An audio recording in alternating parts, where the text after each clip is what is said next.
معصوم فرماتے ہر شب جمعہ ہزارہ گنہگار وادی برہوت سے آزاد ہو جاتے ہیں۔ معصوم فرماتے ہیں مومن جب شب جمعہ آئے تو زیادہ سے زیادہ اپنے مرحومین کو یاد کیا کرو۔ ایک روایت میں آئے فرمایا جن کے والدین مرحوم ہو گئے فرمایا ہر شب جمعہ تمہاری بوڑھی ماں تمہارے در پہ آتی ہے، تمہارا بوڑھا باپ تمہارے گھر پہ آتا ہے اور کیا سوال کرنے آتی ہے، میرے لال مجھے کوئی خیرات دو، مجھے کوئی ثواب دو۔ معصوم فرماتے یہ غافل انسان پوری رات سوتا رہتا ہے، یہ کھڑی رہتی ہے یہاں تک کہ صبح ہو جاتی ہے۔ ملائک کہتے ہیں اب جانے کا وقت ہے، کہتی ہے نہیں اب اٹھے گا نماز پہ مجھے کچھ نہ کچھ تو خیرات دے گا، لیکن فرماتے سورج نکل جاتا ہے، یہ غفلت کی نیند میں سوتا رہتا ہے۔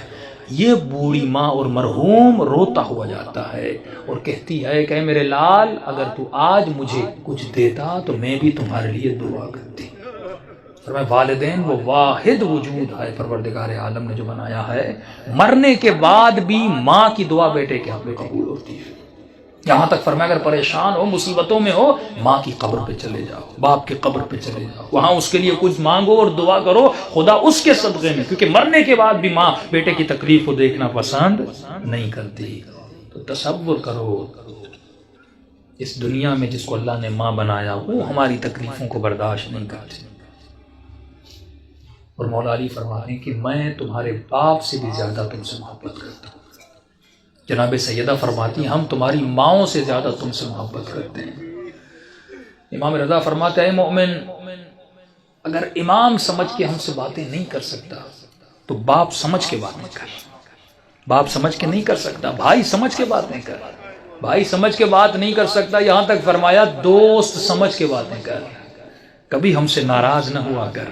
ایک مولا کا چاہنے والا گنہگار تھا، ساتویں امام کا زمانہ تھا، گلی پتلی سی تھی اور شراب کی اس میں عادت تھی، ہاتھ میں شراب تھا اور آگے بڑھ رہا تھا، سامنے امام کو آتے ہوئے دیکھا، شرمندہ ہوا کہ مولا کو کیسے میں فیس کروں گا، اس نے فوراً اپنا چہرہ دیوار کی طرف کر دیا تاکہ مولا گزر جائے اور مجھے نہ دیکھیں۔ امام جیسے آئے اس کے قریب آئے، اس کی پیٹھ پہ ہاتھ لگایا، کہا کہ اپنا منہ کیوں پھیرا ہے؟ فوراً اس نے چہرہ امام کا مولا میں نے دیکھا نہیں، بہانہ بنایا۔ تو امام نے کہا ہاتھ میں کیا ہے؟ جھوٹ بولتا مولا سے؟ جس نے کہا کیسے بتاؤں ہاتھ میں شراب؟ اس نے جھوٹ بولا کہ مولا میرے ہاتھ میں شراب ہے، میرے ہاتھ میں دودھ ہے۔ تو امام نے کہا اگر دودھ ہے تو تھوڑا ہمیں بھی پلا، ہم بھی پینا چاہتے ہیں۔ اب کہتا ہے میرے ہاتھ کانپ رہے تھے، تھا تو شراب اس برتن میں، کروں تو کیا کروں؟ کہتا جیسے میں نے اس برتن سے اس شراب کو اتارا تو وہ دودھ میں بدل گیا۔ امام نے ایک جملہ کہہ کے اور آگے ہو کر گزر گئے، فرمایا تو میرا چاہنے والا ہے، ایسا رہو جیسا ہمیں پسند ہے۔